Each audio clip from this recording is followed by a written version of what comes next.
कहानी की शुरुआत में हम सुनसान जगह पर एक लकड़ी का बॉक्स देखते हैं जिसमें एक लड़की को कैद करके रखा गया था। इस कैद से आजाद होने के लिए वो अपना पूरा जोर लगा चुकी थी, यहाँ तक कि उसके नाखून भी टूट चुके थे और फाइनली बॉक्स खुल गया और वो आजाद हो गई। बॉक्स से निकलकर फौरी वो अपनी जान बचाने के लिए भागी। उस लड़की का पूरा जिस्म बहुत ज्यादा जख्मी था और उसके पेट में टांके लगे थे। थोड़ी ही दूर पर जाने पर उसके पीछे एक आदमी आता है जो कि उस पर हमला करके उसे बेहोश कर देता है। जब वो लड़की होश में आई तो उसने ये चीज महसूस की कि उसकी गर्दन को एक दरख्त के साथ बांध दिया गया है और इसके नीचे उसे एक हल्की सी स्पॉट दी गई है, यानी एक तरफ उसे फांसी देने का सेटअप कर दिया गया था जिसे बनाया था सामने खड़े इस आदमी ने। दरअसल ये आदमी साइकोपैथ है। इस आदमी को लोगों को दुख देकर बहुत खुशी मिलती है। इस लड़की ने किसी तरीके से खुद को आजाद करवाकर इस जगह से भागना था। इस काम के लिए और अपनी सेल्फ डिफेंस के लिए उसके पास सिर्फ एक ब्लेड। हैरानी की बात यह है कि ब्लेड उसके हाथ में नहीं बल्कि उस लड़की के पेट में थी, जिससे कि इस लड़की के पेट के अंदर इसी साइकोपैथ आदमी ने रखा था। अब जबकि लड़की ने अपनी जान बचानी थी इसलिए उसे थोड़ा सा दर्द तो सहना ही था। लड़की बड़ी हिम्मत करके अपने पेट के टांकों को खोलती है और उसके अंदर से ब्लेड निकालने की कोशिश कर देती है, जो कि करते करते अब उस लड़की के पेट की सारी अंदरियां बाहर निकल चुकी थी। आखिरकार वो ब्लेड को निकाल लेती है। ब्लेड को निकालते ही वो रस्सी को काट कर खुद को आजाद करती है। जब भी साइकोपैथ देख लेता है और उसके पास आता है और बोलता है, क्या तुम ये खेल मेरे साथ और जारी रखना चाहोगी? आगे वो उसको कितना टॉर्चर करता और कितना दर्द करता ये सोचते हुए लड़की उसको ना का जवाब दे देती है और खुद ही साइकोपैथ की गन से खुद को शूट कर लेती है और अपनी जान ले लेती है। इसके बाद सीन शिफ्ट होता है और हम दूसरी तरफ एक लड़की को देखते हैं जिसका नाम होप है, जो कि अपनी बेटी के पास बैठी थी। और अगले ही सीन में हम उसी लड़की को उसी लकड़ी के बॉक्स में देखते हैं जिसमें से पहली लड़की निकलकर भागी थी। होप भी उसी लड़की की तरह बहुत ज्यादा जख्मी है। इसके पेट में भी टांके लगे हैं जहाँ से बहुत ज्यादा ब्लीडिंग हो रही थी। यहाँ पर हमें ये पता चलता है कि उस साइकोपैथ आदमी ने होप को उसी के घर से किडनैप कर लिया था। होप ने इस बॉक्स से बाहर निकलने की बहुत ही ज्यादा कोशिश की लेकिन वो हर बार नाकाम रही। साइकोपैथ को जब ये बात पता चलती है तो वो होप को खुद ही बॉक्स के अंदर से बाहर निकाल देता है। यहाँ साइकोपैथ होप के सामने नहीं आता। होप को सबसे पहले जिसका ख्याल आता है वो उसकी बेटी थी, जिसे ढूंढने के लिए वो जंगल में भागती है। जंगल में उसे अपनी बेटी का टैडी मिलता है। ना जाने मेरी बेटी को क्या हो गया होगा, यही ख्याल होप के दिल में था। यही सोच सोच कर होप रो रही थी कि अचानक साइकोपैथ पीछे से आता है और उस लड़की के सर पे डंडा मार के उसे बेहोश कर देता है। जब होप को होश आता है तो वो भी पहली लड़की की तरह इस दरख्त से बंधी गई थी। गर्दन के इर्द गिर्द रस्सी और नीचे छोटी सी स्पॉट यानी कि फांसी वाला सीन सेट किया गया था। होप सामने ही एक दरख्त पर मरी हुई लड़की को भी देखती है जो कि अपने आप को आजाद करवाने में नाकाम रही होगी और आखिरकार उसकी मौत हो गई। होप ने काफी देर से कुछ नहीं किया था इसीलिए साइकोपैथ यहाँ पर आकर उसे एक लकड़ी का पीस देता है। वो अब समझ चुकी थी कि उसे इस लकड़ी से अपने पेट के टांके खोलने हैं और अंदर से इस ब्लेड को निकालना है। वो अपने लिए तो शायद ये काम ना करती लेकिन उसे यहाँ से आजाद होकर अपनी बेटी को तलाश करना था। अपनी बेटी के पास जाने के लिए वो ये काम करती है और अपने पेट के टांके खोलकर उसके अंदर से ब्लेड को निकाल लेती है और खुद को आजाद कर लेती है। इस सीन पर साइकोपैथ उसके पास आता है और उसी लड़की से पहले वाला सवाल पूछता है, क्या तुम ये गेम आगे कंटिन्यू रखना चाहोगी? वो बिना कुछ सोचे समझे अपनी बेटी के लिए हाँ कर देती है। जो सुनते ही साइकोपैथ ने दोबारा से उस लड़की के पेट को सी दिया और उसे घसीटते घसीटते दूसरी जगह पर ले आया। वो लड़की बेहोश हो चुकी थी लेकिन जब उसे होश आया तो उसके पाँव बंधे हुए थे। जब साइकोपैथ इस लड़की को पानी देता है तो वो लड़की इसे जानवरों की तरह पी जाती है क्योंकि वो काफी प्यासी थी। वो साइकोपैथ से अपनी बेटी के बारे में पूछती है, जिस पर साइकोपैथ होप को गुस्से से देखता है और बोलता है कि आइंदा के बाद अपनी बेटी का नाम ना ले लेना, आइंदा के बाद तुम्हारी सारी फैमिली सिर्फ मैं हूँ। वो ये सब सुनकर हैरान हो जाती है और रोना शुरू कर देती है। जब भी वो उसे बोलती है कि प्लीज मुझे छोड़ दो, मुझे अपनी बेटी के पास जाना है। साइकोपैथ अब गुस्से में आ जाता है और उस लड़की को मारता है और बोलता है कि अब से तुम्हारा कोई नाम भी नहीं है। ये बोलते ही उसने होप को खाने के लिए आलू दिए और फिर से अपने कैंप के अंदर चला गया।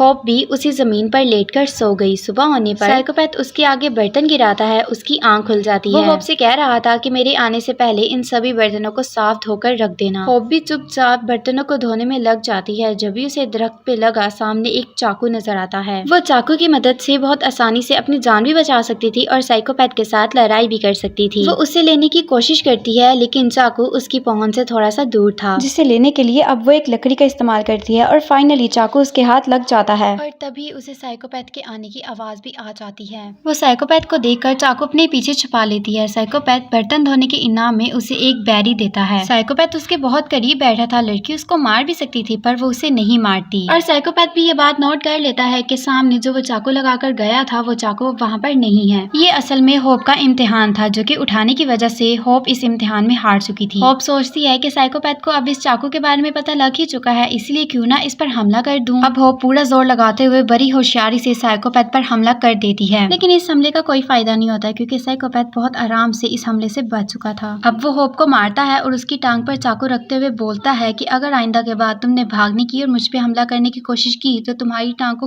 बिल्कुल पूरे तरीके से काट डालूंगा और तुम चल भी नहीं पाओगी। सजा के तौर पर वो पांव पे बंधी जंजीर को होप के गले के ऊपर बांध देता है। अब काफी ज्यादा दिन गुजर चुके थे और होप ये बात मान चुकी थी कि साइकोपैथ की बात मानने के अलावा अब उसके पास दूसरा चारा नहीं है। साइकोपैथ उससे सारे काम करवाता था। अब उसे यहाँ पे काफी दिन से हो चुके थे, इसीलिए बर्तन धोना, सब्जियां उगाना, घर के छोटे मोटे काम करना सभी होप की जिम्मेदारी बन चुकी थी। वक्त ऐसे ही गुजरता रहा और होप के लगाए गए पौधों में फूल निकलना शुरू हो गए, जिन्हें देखकर होप के चेहरे पर खुशी आ गई और वो बहुत खुश हुई। लेकिन साइकोपैथ को ये सब देखकर गुस्सा आ गया। वो होप से कहता है चलो इन फूलों को खाओ। वो होप से जबरदस्ती करता है, लेकिन होप फूल नहीं खा पाती। इसलिए वो इंसान होप को कहता है कि जिन चीजों को खा नहीं सकते उनको उगाने का क्या फायदा। अब वो एक दिन होप की जंजीरों को खोल के उसे नदी के किनारे ले आता है। होप वहाँ पर नहाती है और ये सोचती है कि अब कुछ तो करना पड़ेगा। होप सोचती है कि मैं ज्यादा दिन तो यहाँ पर नहीं रहना चाहती, इसलिए मुझे साइकोपैथ का एतबार जीतना होगा। अब ये फैसला करते हुए वो वापस साइकोपैथ के साथ उसके कैंप में आ जाती है। वो साइकोपैथ की आंखों के सामने उसकी दी गई जंजीर को अपने गले में बांधती है और उसके कहे गए सारे काम करना शुरू हो जाती है। होप की इन हरकतों की वजह से साइकोपैथ को भी उस पर यकीन आ रहा था, इसीलिए रात होने पर वो साइकोपैथ के पास ही सो जाता है। सुबह जब होप की आंख खुली तो साइकोपैथ बहुत ही ज्यादा गहरी नींद में सो रहा था। वो बड़ी चालाकी से साइकोपैथ की चाबी निकाल लेती है और खुद को आजाद कर देती है। अब वो साइकोपैथ के गले के ऊपर चाकू रख देती है। दरअसल वो लड़की साइकोपैथ को मारकर यहाँ से भागना चाहती थी, पर एक इंसान को मारना उसके बस में नहीं था। जब वो ये ना कर पाई तो उसने साइकोपैथ की टांग के ऊपर एक कट लगा दिया और वहाँ से भाग गई। साइकोपैथ भी इसके पीछे था। जब भी जंगल के बीचों बीच उसे लकड़ी का एक और बॉक्स मिलता है जिसमें उस लड़की का ब्लैंकेट और उसके बाल। ये ब्लैंकेट और बाल होप की बेटी का था। साइकोपैथ भी अब यहाँ पर आ जाता है और दोबारा से होप को पकड़ लेता है। अब उसने होप को बहुत बुरी सजा दी। उसने होप की टांग तोड़ दी, जिसकी वजह से होप की हड्डी बाहर निकल आई। इसके बाद घसीटते हुए वो होप को कैंप में ले आया और उसकी गर्दन को जंजीर के साथ बांध दिया। होप को बहुत ही ज्यादा दर्द हो रही थी, लेकिन ये साइकोपैथ होप की मदद नहीं करता, बल्कि होप का दिया हुआ जो जख्म होता है वो उसको सीना शुरू हो जाता है। इसके बाद होप को कहता है कि मैं जा रहा हूँ और तुम सारा का सारा काम करके रखना। बहुत ज्यादा दर्द हो रही थी, जिस पर वो साइकोपैथ से कहती है कि तुम मुझे मार दो, जिस पर साइकोपैथ कहता है ये काम भी तुम खुद करोगी। खुद को मारना इतना आसान नहीं था और दर्द से उसकी जान निकले जा रही थी, इसलिए वो पास पड़ी कुछ चीजों से अपनी टांग का इलाज करना शुरू कर देती है। अपनी हड्डी को वो गोश्त के अंदर करती है और एक लकड़ी का सहारा लेते हुए वो अपनी टांग को बांध देती है। होप इसी टूटी टांग के साथ घर का सारा काम करती थी, खाना बना के लाती थी, शिकार करती थी और घर के बर्तन वगैरह भी धोती थी। अब यहाँ पर इसे काफी दिन हो चुके थे। 8 दिन बाद साइकोपैथ वापस आ चुका था। यहाँ पर वो अपने साथ एक और लड़की को लेकर आया था और वो लड़की बहुत जोर जोर से चिल्ला रही थी। होप उसे चिल्लाने से चुप करवाती है और बोलती है मैं तुम्हारी हेल्प करूंगी, तुम चुप हो जाओ। ये लड़की होप की कोई बात नहीं सुनती और गुस्से में आकर साइकोपैथ इसकी जुबान काट कर बाहर फेंक देता है। उसके मुंह से खून तेजी से बाहर निकलना शुरू हो गया था, लेकिन उस लड़की ने चिल्लाना अभी भी बंद नहीं किया था। अब साइकोपैथ होप को ये काम देता है कि वो इस नई लड़की को भी अपने जैसा ही बनाए, यानी कि घर के सारे काम कैसे करने हैं वो सिखाए। अब साइकोपैथ दोबारा से इस लड़की के लिए चाकू वाला टेस्ट रखता है। वो लड़की इस चाकू को पकड़ लेती कि होप बोलती है उस चाकू को पकड़ने की गलती मत करना, ये तुम्हारे लिए एक ट्रैप है, इसके बाद तुम्हें सजा मिलेगी। और वो लड़की होप की बात मान लेती है। इसके बाद हम देखते हैं कि होप के गार्डन में दोबारा से फूल निकल आए हैं। जब साइकोपैथ उन्हें तोड़ने लगता है तो होप उन फूलों को तोड़ने से साइकोपैथ को मना कर देती है। अब यहाँ पर हम ये नोटिस करते हैं कि साइकोपैथ होप की सारी बातें मानने लगा है, ऐसे ही कि जैसे साइकोपैथ ने होप को अपना फैमिली मेंबर मान लिया हो। वो होप को अच्छा खाना खाने को देता था जैसा कि वो खुद खाता था। साइकोपैथ इस दूसरी लड़की को भी होप की तरह अपना एक गुलाम बनाना चाहता था, लेकिन ये लड़की होप से कहीं ज्यादा हद तक होशियार थी। वो लड़की बस किसी मौके की तलाश में थी। एक दिन जब साइकोपैथ उसके पास आता है तो वो सॉक्स में काफी ज्यादा पत्थर भर कर साइकोपैथ पे हमला कर देती है। जैसे ही साइकोपैथ गिरता है वो उसकी जेब से चाबी निकालकर खुद को आजाद करवा लेती है। उस लड़की ने होप की भी चाबी निकाल ली थी और होप को बचाने के लिए वो उसे चाबी दे देती है और वहाँ से भाग जाती है। उसकी किस्मत अच्छी नहीं थी क्योंकि साइकोपैथ को होश आ जाता है और वो जल्दी से उस लड़की को जाकर पकड़ लेता है और फिर उस लड़की को शूट कर देता है। लड़की अब जब पहले हमले से नहीं मरती तो साइकोपैथ इसका गला दबाकर इसको पूरे तरीके से मार देता है। फिर दूसरी तरफ हम होप को देखते हैं जिसने खुद को आजाद करवा लिया था और वो जंगल की दूसरी तरफ भागना शुरू कर देती है, पर टांग टूटने की वजह से वो भाग नहीं पाती और साइकोपैथ के कैंप में दोबारा से वापस आ जाती है। जहाँ आने के बाद अब उसने हर हाल में ये इरादा कर लिया था कि अब तो वो साइकोपैथ को मारकर ही सांस लेगी। वो साइकोपैथ के कैंप से